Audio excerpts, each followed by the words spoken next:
Welcome to Blackman Folktales. Kindly subscribe to our YouTube channel. Also like and share. And don't forget to turn on the notification bell, as this means the whole world to us.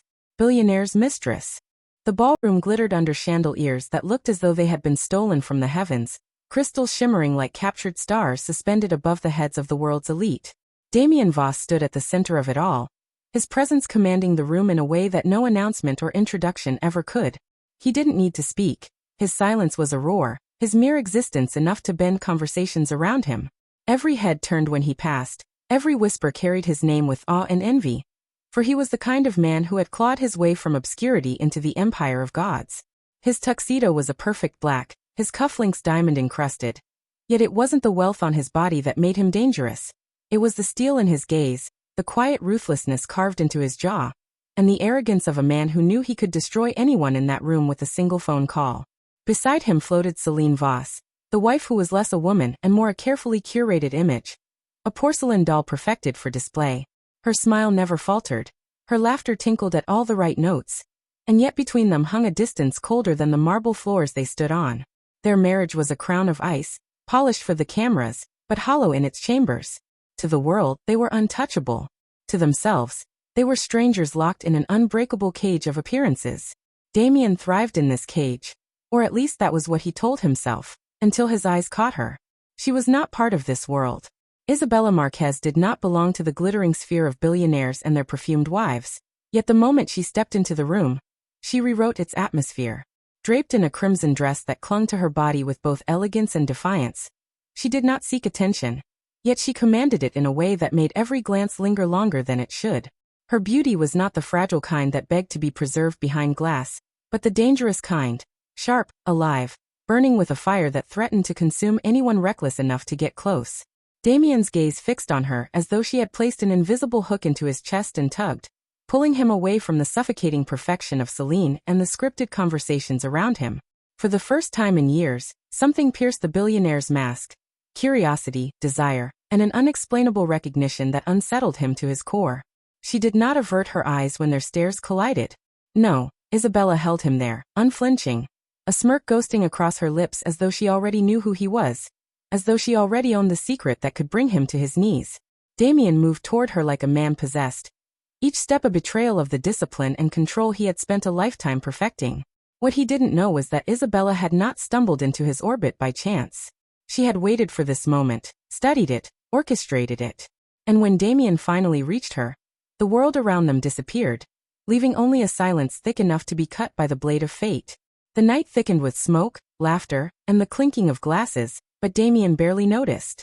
Words flowed between him and Isabella, but beneath every exchange lay an undercurrent neither could ignore. He found himself confessing fragments of himself, small truths hidden behind a mask he never let slip. She listened, eyes gleaming with a mixture of empathy and calculation, every nod and smile perfectly timed to draw him deeper. To Damien, she was intoxicating, the first taste of something forbidden after years of tasteless perfection. But to Isabella, every second was part of a game, one she had prepared for since she was a child, watching her father's empire crumble under the weight of Damien Voss's ambition. Yet even as she played her role, her heart betrayed her with every flicker of interest, every surge of heat that his presence ignited. The plan was simple: seduce him, earn his trust, and dismantle him from within. But Damien was not just a man. He was a storm, dangerous and magnetic, pulling her closer than she intended. As she excused herself and walked toward the balcony, Damien followed, unable to let the spell break. It was there, under the cold night air and the glittering city lights, that Isabella turned away from him to answer a phone call. Damien lingered in the shadows, watching her lips move, the words slicing through the night. "Yes," she whispered into the phone, her tone stripped of charm, cold and resolute. "I'm with him now. Everything is going according to plan." Damien's chest tightened, his instincts sharpening like a blade unsheathed. He wasn't just drawn to her, he was being lured. And as he stepped out of the shadows, Isabella turned, her face painted with the perfect smile, as though he hadn't heard the words that would change everything. The affair began like a spark, quiet, almost imperceptible at first, but destined to become a firestorm that neither Damien Voss nor Isabella Marquez could control. It started with late-night meetings cloaked in shadows, excuses made under the guise of business, and an intoxicating rhythm of stolen hours. Damien, for all his control and discipline, found himself craving her presence with a hunger he couldn't explain. She wasn't like the carefully polished women in his social circle, who spoke in rehearsed lines and gazed at him with rehearsed awe. Isabella was raw, unpredictable, alive. She laughed with the kind of recklessness that cut through the suffocating silence of his marriage. And when she touched him, it was as if she set fire to nerves long dead. He told himself it was lust, a fleeting indulgence, but deep down he knew it was more. It was an addiction.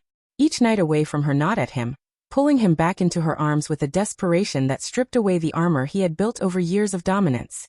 Yet in his hunger, Damien did not notice the way her eyes lingered too long on the files scattered across his desk when she visited his penthouse, or how her questions, sweetly veiled in curiosity, pierced deeper than any lover had dared ask before.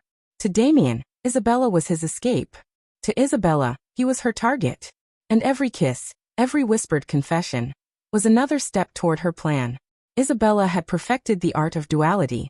To Damien, she was a mistress woven from silk and temptation, a woman who existed only to satisfy the cravings he denied even to himself. But behind closed doors, away from the dimmed lights of the penthouse and the heat of his touch, her reflection in the mirror reminded her of the truth. She was the daughter of Alejandro Marquez, the man whose empire Damien had crushed under the heel of his ambition. Her father's name was cursed in every business circle, branded as weak, ruined by scandal and betrayal orchestrated by none other than the man now lying breathless in her arms. She remembered the night it all fell apart. The men who came to their home, the accusations, the humiliation that reduced Alejandro to a ghost of himself. Isabella had sworn vengeance that night, sworn she would one day make Damien Voss pay for every drop of blood, sweat, and dignity he had stolen. And here she was, standing inside his fortress, not with a weapon in her hand but with her very soul sharpened into one. Yet her heart betrayed her resolve in moments she despised, like when he looked at her with that rare, unguarded vulnerability, or when his touch lingered with something more than lust, something dangerously close to love. Each moment blurred the line between vengeance and desire, turning the game into something far more complicated than she had anticipated. It was during one of these late-night visits, when Damien slipped away to answer a call, that Isabella's resolve hardened once again. Her eyes scanned the sleek office that overlooked the glittering skyline of the city, her gaze catching on a drawer half open, its contents spilling ever so slightly. She moved toward it, the thrum of her pulse loud in her ears. Inside, she found files, contracts, offshore accounts, but buried among them, a name that stopped her breath, Alejandro Marquez. Her hands trembled as she pulled the document free, her eyes devouring every word. It was all there. The acquisition, the manipulation, the deliberate ruin of her father's empire by Damien himself. Rage coursed through her veins, burning hotter than the passion she shared with him. She stuffed the file back just as Damien returned, his eyes narrowing ever so slightly as though sensing a shift in the air. Isabella smiled, her lips curving with practiced ease, but her heart was no longer at war. It was sharpening its blade. He would fall, she told herself. Damien Voss, the man who thought himself untouchable, would crumble, and she would be the one to watch him bleed. But what she could not deny, even as she leaned into his embrace that night, was that part of her feared she might bleed too. The discovery of her father's name on Damien's documents had resurrected wounds Isabella thought she had sealed long ago. Memories invaded her nights with cruel precision.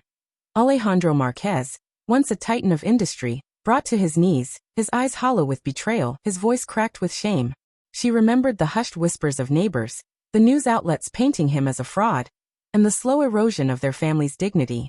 Damien Voss had orchestrated it all, wielding his wealth and influence like a blade, cutting down a man who had trusted him once, leaving behind a legacy of ruin.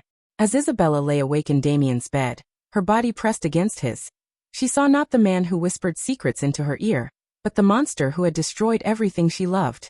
Yet, when she tried to hold on to the hate, his warmth betrayed her resolve. He touched her like she was the only truth left in his world, his guarded heart revealing itself in moments so fleeting she wondered if she had imagined them. He spoke of loneliness, of the burden of power, of a childhood spent in shadows. She hated herself for listening, for caring, for feeling the weight of his words press against her heart like chains she couldn't break. Love and hate warred within her, twisting her into knots that left her breathless with confusion. Meanwhile, Damien began to sense cracks in the flawless mask Isabella wore. She asked too many questions, lingered too long on topics no ordinary lover would care for. He noticed the way her eyes darted around his office, her silence heavy in moments when he spoke of his past. The instincts that had built his empire, that had saved him from betrayal more than once, began to stir with suspicion. But instead of pushing her away, he found himself pulling her closer, addicted to the danger he felt radiating from her. It was madness, but Damien had always thrived in madness. For years, he had been surrounded by sycophants and liars, people too afraid to challenge him, too eager to please. Isabella was different, sharp, fearless, with an edge that cut through his control. She wasn't afraid of him, and that made her irresistible. Yet, the shadow of her secret loomed larger every day, its presence growing like a storm he could not yet see but could feel in the shifting winds of their intimacy. Far from their secret world, Celine Vos was watching. The perfect wife, the flawless ornament to Damien's empire, had grown tired of being dismissed, ignored and betrayed. She had always known her husband strayed. It was the nature of powerful men, and she had accepted it as long as he returned to her, as long as their empire remained unshaken. But Isabella was different. Damien's obsession was different. She saw it in the way he glanced at his phone during dinners, in the way his absence stretched longer into the nights, in the way his mask cracked ever so slightly when her name was not spoken but felt. Celine, beneath her sculpted smile and socialite charm, was no fool. She was a strategist, a woman who had clawed her way into Damien's world, and would not let it slip away. When she hired a private investigator to trail her husband, she expected the usual report of nameless women, but what she received was far more dangerous. The file was delivered with photographs, details, and a name: Isabella Marquez. Celine's manicured fingers tightened on the paper as she read, her mind sharpening with icy clarity. This was no ordinary mistress. This woman was a threat. And Celine Vos was prepared to wage a war Damien didn't yet know had begun. Celine Vos had always been underestimated. In society, she was the picture of grace and loyalty, a woman sculpted from elegance and silence, her worth defined by her husband's shadow. But beneath the diamonds and silks lived a woman far sharper than most dared to imagine. She hadn't survived years in Damien's world by being naive. She had watched, learned, and built her own arsenal of secrets. Damien believed her to be ornamental, a flawless mask for his empire, but Celine had allies, whispers in corridors he thought were only his, connections hidden in the shadows of his empire. Now armed with the truth of Isabella's identity, she felt a surge of power she hadn't tasted in years. Damien might control the empire, but she controlled its perception. And perception, she knew, could topple kingdoms. With icy precision, she began her counterattack. Through carefully orchestrated leaks, whispers planted in the ears of journalists, and subtle manipulation of Damien's rivals, she seeded doubt about his latest ventures. If Damien wanted to play with fire, she would make sure it burned him, and his mistress, with flames too high to escape. Meanwhile, Isabella's plan gained momentum. The discovery of Damien's criminal dealings, offshore accounts, shell companies, smuggling disguised as logistics, was the proof she needed to bring his empire to its knees. But with every revelation, her resolve wavered. She had promised herself that she would destroy him, yet she couldn't deny the moments of tenderness that haunted her. When Damien lowered his guard, when his voice softened into confessions he had never given anyone else, she saw a man not entirely made of stone but carved with cracks that revealed his humanity. It infuriated her. This weakness that gnawed at her heart. Love had no place in vengeance, yet it slithered in, twisting her steps, muddying the clarity of her mission. Worse, Damien's growing suspicion began to show in his eyes. The way he studied her when he thought she wasn't looking, the hesitation in his words, the sharpness in his tone. The game was shifting, and Isabella knew it was only a matter of time before the mask she wore would slip. And then the ground beneath her feet cracked open. One evening, as she prepared to meet Damien at their usual sanctuary, her phone buzzed with a message that stole the breath from her lungs. "Your father is alive." The words burned into her vision, impossible to process, impossible to believe. For years she had lived with the certainty that Alejandro Marquez was dead. Broken by Damien's betrayal, his memory the foundation of her revenge. But now if he was alive, everything changed. Questions clawed at her mind. Where had he been? Why had he let her believe he was gone? And what role did he now play in the storm she had unleashed? Her knees weakened as the implications sank in. Damien, her father, her plan. They were all threads of a web she no longer understood. And as the city lights flickered outside her window, Isabella felt the trap close tighter. Her life twisting into a game of shadows more dangerous than she had ever imagined. The message haunted Isabella like a ghost she could neither embrace nor banish. "Your father is alive." The words burned into her mind as she traveled through winding alleys to an address scribbled on a slip of paper that felt like it carried the weight of destiny. The location was nothing like the glittering world Damien had built. It was a decrepit villa on the city's edge, cloaked in shadows and silence. Her breath caught as she stepped inside, her heels clicking against stone floors worn down by time and secrets. Then she saw him. Alejandro Marquez, thinner, older, his once commanding presence now scarred by years of hiding. Tears stung her eyes, though anger quickly eclipsed them. How could he have let her believe he was dead? Alejandro's voice, gravelly yet unbroken, carried the answer. Survival. He explained how Damien had orchestrated his ruin. And when the walls closed in, he faked his death to escape the noose tightening around his neck. He had been waiting, gathering strength, watching for the day his daughter would walk through that door. Not for a reunion, but for the continuation of vengeance. His embrace was warm, but his words were cold steel. You are not here to love him, Isabella. You are here to destroy him. Alejandro's revelations reshaped Isabella's mission into something far more dangerous. Damien Voss was not just a ruthless businessman. He was part of a machine that thrived on corruption, smuggling, and silent wars that bled nations dry. Alejandro revealed documents, names, and accounts, proof that Damien's empire wasn't just tainted. It was poisoned at its very roots. Yet as Isabella listened, her resolve faltered under the weight of her emotions. She had grown close to Damien, close enough to see fractures in his armor, close enough to hear truths he never shared with anyone else. Damien had confided his loneliness, his scars, his endless battles to hold power in a world of wolves. Could the man who destroyed her father also be the man who whispered confessions in the dark with the fragility of someone who wanted, for once, to be seen? Alejandro's eyes burned with fury when he saw hesitation in hers. Do not let him seduce your heart, Hija. Do not mistake weakness for love. He is the enemy, and enemies must fall. Isabella promised her father vengeance, but as she left that villa, her chest ached with betrayal, not only toward Damien but toward herself. Meanwhile, Damien sensed the shift in Isabella's energy. She was colder, sharper, her laughter tinged with distraction, her touch marked with hesitation. His instincts screamed betrayal, though his heart refused to release her. He hired his own investigators, tracing her movements, pulling at the threads of her life that unraveled into mysteries. When a photograph landed on his desk showing Isabella entering a villa tied to Alejandro Marquez, Damien's world tilted on its axis.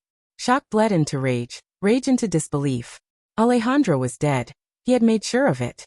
If Alejandro still lived, it meant betrayal ran deeper than Damien had ever imagined. And Isabella was not merely a mistress but a knife aimed at his heart. Yet instead of cutting her off, he pulled her closer, desperate for answers, desperate to control the storm before it consumed him. In her arms that night, as passion blurred into pain, Damien whispered, "Who are you really, Isabella?" She kissed him instead of answering, her silence louder than words. In that silence, Damien knew. The war he feared had already begun. The empire of Damien Voss trembled as whispers of scandal spread like wildfire through financial circles and the press. Carefully leaked documents, orchestrated by Celine's icy precision, began surfacing in the headlines. Suggestions of illegal dealings, offshore corruption, and smuggling trails that painted Damien not as a mogul, but as a criminal kingpin. He knew exactly where the attack originated. Celine, the wife he had underestimated for too long. Her smile at public functions remained radiant, but behind it lay a knife sharp enough to cut his legacy to ribbons. She had forged alliances with his rivals, played them like instruments, feeding them information that only someone inside his world could access. Damien realized too late that while he had built his empire brick by ruthless brick, his wife had been quietly building hers in the shadows, and now her foundation was stronger than his own. To lose Isabella would be a wound. To lose Celine's war would be annihilation. He was trapped between a lover who betrayed him and a wife who sought to bury him, each woman holding a piece of his downfall. Isabella's conflict reached its breaking point as Damien's paranoia grew. His questions became sharper, his temper more volatile, and his suspicion impossible to hide. She tried to maintain her mask, but the cracks widened under the weight of guilt and longing.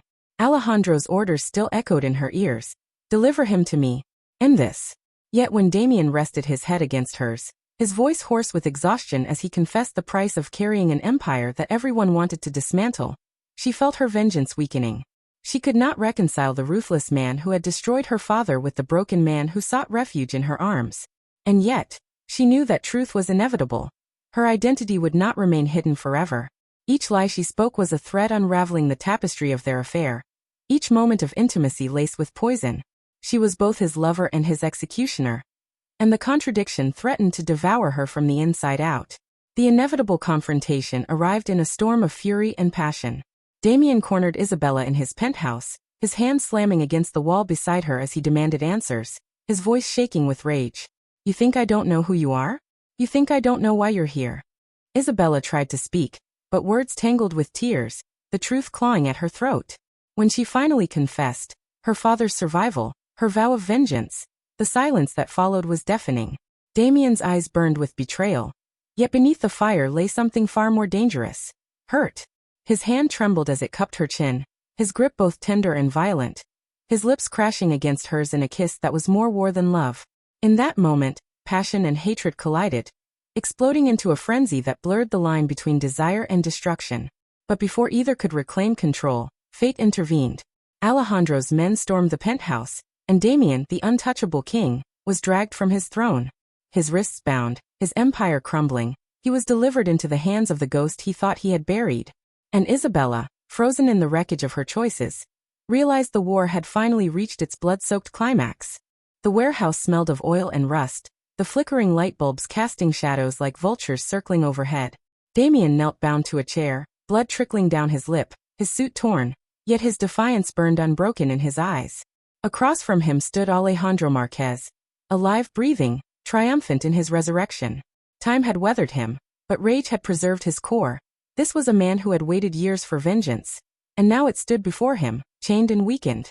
Isabella watched, her heart torn between two worlds, her father's voice echoing like thunder in the cavernous room. "This is the man who destroyed us. This is the man who deserves to die."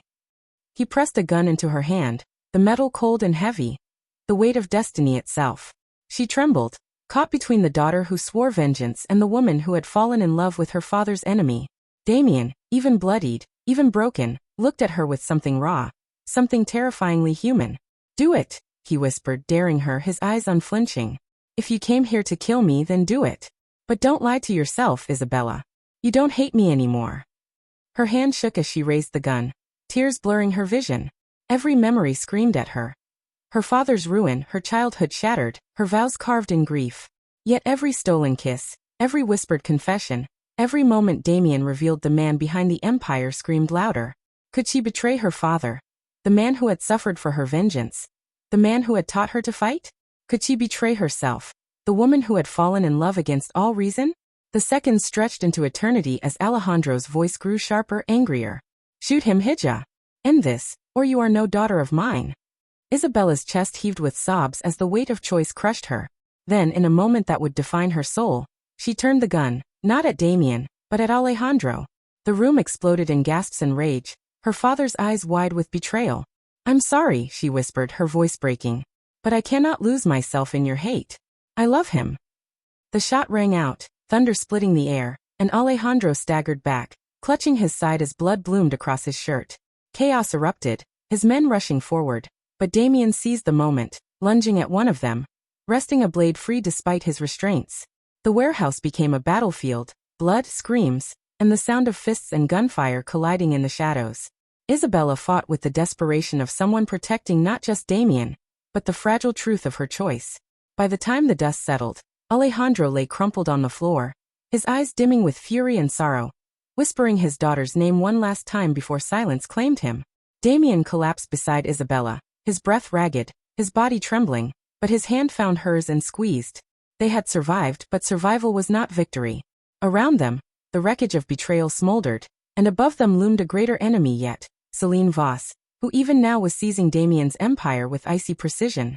The aftermath was a storm Damien could barely withstand. His empire, once towering and untouchable, was fractured, bleeding from every wound. Celine had struck with perfect timing, aligning herself with his rivals, feeding the press with whispers that had grown into roars. Damien Voss, once the king of empires, was now painted as a criminal, his every move scrutinized, his every asset endangered. His allies abandoned him, his enemies circled like sharks, and the wife he had underestimated stood atop the ruins with a crown forged of his own mistakes.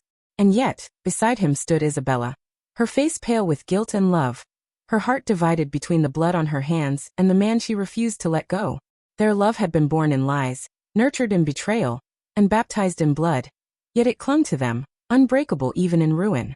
As Damien stared at the flames consuming all he had built, He whispered the truth he had long denied. I am nothing without you. It was not a confession of weakness, but of surrender. Not to her vengeance, but to her love. But the world did not forgive, and neither did Celine. She emerged like a queen reborn, her elegance sharpened into a weapon, her smile laced with venom. Publicly, she framed herself as the betrayed wife reclaiming dignity. Privately, she maneuvered into control of Damien's companies, his accounts, his empire. She vowed to crush him, to strip him of everything until he was nothing but dust under her heels. To her, Isabella was not just a mistress but the final insult, the woman who had dared to replace her throne in Damien's heart. The war between them was not one of guns or fists, but of power, influence, and cunning. Damien and Isabella became fugitives of a world they once ruled, fighting not just to survive, but to carve a space where their love could exist. They fled the city, cloaked in shadows, their love tested against a world determined to tear them apart. For Isabella, it was freedom bought with blood. For Damien, it was exile. For both, it was the beginning of a life that could never escape the echoes of what had been lost. And yet, fate had one final card to play. Weeks later, as Damien sat in a quiet villa far from the city's glittering towers, rebuilding himself from the ashes, an envelope arrived. His name was scrawled across it in handwriting he knew too well, Alejandro Marquez. Damien's hands trembled as he opened it, his eyes widening as he read the words inside. You think you've won. But the game is not over. Attached was a photograph, grainy but unmistakable. Alejandro, alive once more, standing in the shadows of an unknown place, his eyes burning with vengeance that death itself had failed to extinguish. Damien's breath caught, his pulse hammering as Isabella entered the room, her gaze falling on the letter. Their eyes met, and in that moment they knew. Their story was not finished. Love had survived, but war had only just begun. The villa was suffocatingly quiet. Yet Damien felt the storm before it struck. Alejandro's letter had been a dagger in his chest, a taunt from the grave he thought he had sealed. For days, Damien's paranoia grew, his sleep fractured by visions of Alejandro's shadow looming at the edge of every dream. Isabella tried to soothe him, but her own heart carried a heavier burden. Was her father truly alive? Or was it one last ghost meant to torment them both? Then came the night the silence shattered. The villa's gates exploded under the weight of armored trucks, men in black storming through like an army. Bullets ripped through the air, glass shattered, and Damien dragged Isabella into the hidden corridors he had built for escape. His mind calculated every move with the precision of a man who had lived his life in war. But his heart burned with fury. This was not just another ambush, it was Alejandro's final game, and Damien knew there would be no running from it. With guns drawn and enemies closing in, he kissed Isabella fiercely, as though that kiss might have to carry the weight of forever. No matter what happens, he whispered against her lips, remember, you were the only truth I ever had. The battlefield was not the city streets this time but the villa itself, its marble floors drenched in blood, and its golden halls echoing with screams. Damien fought with the rage of a man who had nothing left to lose, cutting through Alejandro's men with bullets and blades. Every strike a declaration that he would not die quietly. Isabella fought too, her hands trembling yet steady as she pulled the trigger again and again, protecting the man who had once been her enemy and had become her everything. But when Alejandro himself stepped through the smoke, alive, scarred, yet towering with rage, Isabella's knees weakened. His eyes no longer held the warmth of a father, only fire, betrayal, and hate. You chose him, Alejandro spat, his voice shaking the walls. You chose the man who destroyed me over your own blood. He leveled his gun at Damien, his hand unflinching. Damien stood tall, his chest rising with defiance, his eyes locked on Isabella. If this is the end, then let it end with the truth. Choose Isabella. Choose him, or choose me. The moment hung heavy, every breath suspended in the weight of fate. Isabella's scream tore through the air as the shot rang out. The gun clattered to the floor, smoke curling into the silence. Alejandro staggered, a crimson bloom spreading across his chest, his eyes widening not from Damien's bullet, but from his daughter's. Tears streamed down Isabella's face as she dropped the weapon, her sobs choking the air. Alejandro fell to his knees, his gaze fixed on her, not with hatred but with a grief so deep it shattered her soul. Mi hija, he whispered, before collapsing into silence forever. Damien caught Isabella as she broke, her body trembling with the weight of what she had done. The villa burned around them, the empire they both had destroyed turning to ash. Outside, the world branded Damien a fallen king, Isabella a traitor, and their love an abomination. But as dawn broke over the ruins, Damien and Isabella held each other, knowing the war was over. They had nothing left, No empire, no family, no redemption. Only love, raw and broken, born from betrayal and baptized in blood. It was not victory, it was not peace, it was the end of everything. And yet, in that ending, they found the one thing neither power nor vengeance could ever give them: each other. Thank you for watching. Please subscribe for more.